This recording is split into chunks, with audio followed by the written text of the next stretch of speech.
الواصلین زبدۃ العارفین حجۃ الکاملین امام الاولیاء حضرت سیدنا ابو الحسن سید علی بن عثمان حجویری المعروف حضور داتا گنج بخش رحمۃ اللہ تعالی علیہ کا یوم عرس ہے۔ جبھی عرس مبارکہ قریب آیا تو ہمیشہ کی طرح اس سال بھی ایک سوال نے جنم لیا کہ کیا اللہ کے سوا کسی کو داتا کہا جا سکتا ہے؟ کیا کوئی اللہ کے سوا گنج بخش بھی ہو سکتا ہے؟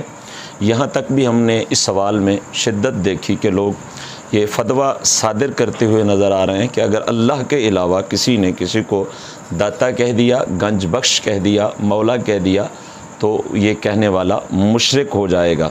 تو صاحبان ذی وقار، جب ہم قرآن مجید برہان رشید کا مطالعہ کرتے ہیں تو ہمیں قرآن مجید برہان رشید کی 20 ایسی آیات بینات نظر آتی ہیں کہ جن میں اللہ تبارک و تعالیٰ نے اپنی صفات اپنے بندوں کے لیے بھی بیان فرمائی ہیں۔ ہرگز ہمارا یہ دعویٰ نہیں ہے کہ جس طرح کی صفت ذات باری تعالیٰ کی ہے ویسی ہی بین ہی صفت اللہ تبارک و تعالیٰ کے بندے میں پائی جاتی ہے۔ ہمارا دعویٰ تو یہ ہے کہ اللہ تبارک و تعالیٰ کی یہ تمام صفات ذاتی ہیں اور بندوں کی عطائی ہیں۔ اللہ تبارک و تعالیٰ کی تمام صفات قدیم ہیں اور جو بندوں میں صفتیں پائی جاتی ہیں وہ حادث ہیں۔ اللہ تبارک و تعالیٰ کی یہ صفات لامتناہی ہیں اور جو بندوں میں صفات پائی جاتی ہیں وہ متناہی ہیں۔ اللہ تبارک و تعالیٰ کی تمام صفات لامحدود ہیں اور جو بندوں میں وہ صفات پائی جاتی ہیں وہ محدود ہیں۔ تو جب ہم نے ذاتی و عطائی کا، حقیقی اور مجازی کا فرق کر دیا تو اب یہاں پہ شرک کا شائبہ نہیں پایا جا سکتا۔ معاذ اللہ اگر پھر بھی کوئی اس پہ بضد ہے کہ نہیں جی آپ کسی بھی اعتبار سے کسی کو داتا کہہ دیں، کسی کو مولا کہہ دیں، کسی کو گنج بخش کہہ دیں، کسی کو علم غیب کا جاننے والا کہہ دیں تو یہ اللہ تبارک و تعالیٰ کی صفتیں ہیں، لہذا بندے میں پائی گئیں تو یہ شرک ہو جائے گا، تو وہ صریحاً قرآن مجید برہان رشید کی تعلیمات کی مخالفت کرتا نظر آتا ہے۔ میں آپ کے سامنے چند ایک آیات بینات رکھتا ہوں، آپ اٹھائیے قرآن مجید برہان رشید۔ اللہ تعالیٰ ارشاد فرماتا ہے فَإِنَّ اللَّهَ هُوَ مَوْلَاهُ وَجِبْرِيلُ وَصَالِحُ الْمُؤْمِنِينَ وَالْمَلَائِكَةُ بَعْدَ ذَلِكَ ظَهِيرٌ۔ اس آیہ مبارکہ میں اللہ تبارک و تعالیٰ نے ایک کلمہ مولا اپنے لیے بھی ارشاد فرمایا، حضرت جبریل امین علیہ السلام کے لیے بھی ارشاد فرمایا اور تمام صالح مومنین کے لیے بھی ارشاد فرمایا۔ لفظ مولا، کلمہ مولا ایک ہے اور وہ کس میں یہ صفت پائی جا رہی ہے کہ یہ صفت اللہ تبارک و تعالیٰ میں بھی ہے، یہ صفت حضرت جبریل امین میں بھی ہے اور یہی صفت صالح المؤمنین جو تمام مومنین صالح ہیں ان میں بھی پائی جاتی ہے۔ لہذا اگر شرک ہو تو پھر کیا کہیں گے کہ کیا اللہ تبارک و تعالیٰ کا مقدس قرآن شرک کی تعلیم دے رہا ہے؟ یہیں پہ اس مسئلے کو بھی حل کرتے ہوئے آگے گزرنا چاہوں گا کہ جب ہم حدیث مبارکہ پڑھتے ہیں کہ نبی کریم رؤوف الرحیم صلی اللہ تعالیٰ علیہ وسلم نے باب مدینۃ العلم حضرت سیدنا علی المرتضیٰ کرم اللہ تعالیٰ وجہہ الکریم کے بارے میں ارشاد فرمایا کہ من کنت مولا ہو فہذا علی مولا، جس کا میں مولا ہوں اس کے علی مولا ہیں۔ تو بعض لوگ وہ ہیں کہ جو اس حدیث مبارکہ پہ کلام کرتے ہوئے اس حدیث مبارکہ کو کوئی ضعیف گردانتا ہے، کوئی موضوع کہہ دیتا ہے اور یہ کہتا ہے کہ جی دیکھیں لفظ مولا تو اللہ تعالیٰ کے لیے بولا جاتا ہے تو اللہ کے علاوہ یہ لفظ کسی کے لیے بولنا جائز نہیں ہے۔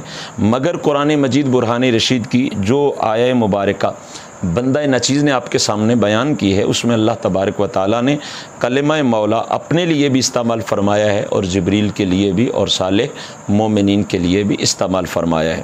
بلکہ میں اس بات کو اس سے بھی آسان کر دوں، آپ سورہ بقرہ شریف کے اختتامی اور آخری کلمات طیبات پڑھیے۔ اللہ تعالیٰ ارشاد فرماتا ہے جو اللہ تبارک و تعالیٰ کو مخاطب کر کے دعا کے انداز میں کہا جا رہا ہے انت مولانا فانصرنا علی القوم الکافرین، تو یہاں پہ اللہ تبارک و تعالیٰ کو کہا گیا کہ اللہ ہمارا مولا ہے، مولانا۔ اب دیکھیے بعین ہی یہی ترکیب تمام مکاتب فکر کے لوگ اپنے علماء کے لیے استعمال کرتے ہیں، وہ اپنے علماء کو مولانا بولتے ہیں۔ اب قرآن مجید برہان رشید اور ہمارے ہاں جو یہ کلمہ مولانا مستعمل ہے اس میں کسی اعتبار کا کوئی فرق نہیں ہے کہ اللہ کے لیے بھی وہی کلمہ مولانا استعمال کیا جا رہا ہے اور یہاں پہ علماء کے لیے بھی کلمہ مولانا استعمال کیا جا رہا ہے، تو یہ شرک نہیں ہے کیونکہ یہ تو سارے استعمال کرتے ہیں۔ وجہ کیا ہے کہ اگر اللہ تبارک و تعالی مولا یعنی مددگار ہے، اللہ دوست ہے، اللہ ولی ہے، تو وہ ذاتی طور پہ ہے، اور اگر اس کے بندے مولا ہیں تو وہ اللہ کی عطا سے ہیں۔ اللہ کی یہ صفت حقیقی ہے، بندے کی یہ صفت مجازی ہے۔ اللہ کی یہ صفت لامحدود اور لامتناہی ہے، اور بندوں کی یہ صفت جو ہے وہ متناہی اور محدود ہے۔ تو وہ شخص جو اپنے عالم دین کو مولانا کہہ رہا ہے، وہ حضرت علی المرتضیٰ باب مدینۃ العلم کرم اللہ تعالی وجہہ الکریم کو مولا علی کہنے سے گریزہ کیوں ہے، اس کی ہمیں آج تک سمجھ نہیں آ سکی۔ آپ تھوڑا سا اگر قرآن مجید برہان رشید کا مزید مطالعہ کریں تو اللہ تبارک و تعالیٰ اپنے لیے دو صفتیں بیان فرماتا ہے۔ اللہ ارشاد فرماتا ہے فَإِنَّ رَبَّكُمْ لَرَؤُوفٌ الرَّحِيمٌ، فرمایا کہ بے شک تمہارا رب نہایت مہربان رحم والا ہے۔ اس میں دو صفتیں اللہ تعالیٰ نے اپنی بیان فرمائی کہ تمہارا رب جو ہے وہ رؤوف بھی ہے اور رحیم بھی ہے۔ بین ہی یہی دونوں صفتیں خالق کائنات جل وعلا نے اپنے پیارے محبوب حضور جانے جانا صلی اللہ تعالی علیہ وسلم کے لیے بھی ارشاد فرمائی ہیں۔ لقد جاءکم رسول من انفسکم عزیز علیہ ما عنتم حریص علیکم بالمؤمنین رؤوف الرحیم۔ اللہ تبارک و تعالیٰ بھی رؤوف الرحیم، اور اللہ تعالیٰ کا قرآن فرما رہا ہے کہ میرا محبوب صلی اللہ تعالیٰ علیہ وسلم بھی رؤوف اور رحیم ہے۔ تو بیلی لوگوں کے فتوے کے مطابق تو یہ شرک ہونا چاہیے، اور پھر میں وہی بات دہراؤں گا کہ کیا قرآن مجید شرک کی تعلیم دے رہا ہے کہ اللہ تعالیٰ اپنے لیے بھی فرماتا ہے کہ میں رؤوف الرحیم ہوں، اور اللہ تعالیٰ اپنے حبیب صلی اللہ تعالیٰ علیہ وسلم کے لیے بھی فرماتا ہے کہ میرا محبوب بھی رؤوف اور رحیم ہے۔ آگے بڑھیے، اللہ تبارک و تعالیٰ اپنے لیے ارشاد فرماتا ہے انہ هو السمیع البصیر۔ اللہ فرماتا ہے کہ وہ ذات عظیم المرتبت یعنی بار الہ، وہ عظیم ذات وہ ہے کہ جو سمیع بھی ہے اور بصیر بھی ہے، یعنی وہ سنتا بھی ہے اور دیکھتا بھی ہے۔ بین ہی یہی صفات اللہ تبارک و تعالیٰ نے عام انسانوں کے لیے بیان فرمائی۔ اگر نہ بھی اللہ نے بیان فرمائی ہوتی تو ہم سنتے بھی ہیں، دیکھتے بھی ہیں، ہم سمیع بھی ہیں اور بصیر بھی ہیں، تو یہ تو شرک ہونا چاہیے تھا۔ مگر آپ قرآن مجید برہان رشید پڑھیے، اللہ تبارک و تعالیٰ انسان کی تخلیق کی بات کرتے ہوئے ارشاد فرماتا ہے فَجَعَلْنَاهُ سَمِيعًا بَصِيرًا، ہم نے اس انسان کو سمیع بھی بنایا ہے اور بصیر بھی بنایا ہے۔ اللہ بھی سمیع اور اللہ کے بندے بھی سمیع، اللہ بھی بصیر اور اللہ کے بندے بھی بصیر۔ شرک نہیں ہوا بھئی، بالکل عام فہم بات ہے کہ اللہ تبارک و تعالیٰ کی یہ تمام صفات ذاتی ہیں اور قدیم ہیں، لامتناہی ہیں، لامحدود ہیں، اس لیے اللہ تبارک و تعالیٰ کی صفات کا قطعی طور پہ ہم جو ہے وہ ہماری صفتیں اس کی برابری نہیں کر سکتی، اس لیے ہرگز ان باتوں میں شرک نہیں ہے۔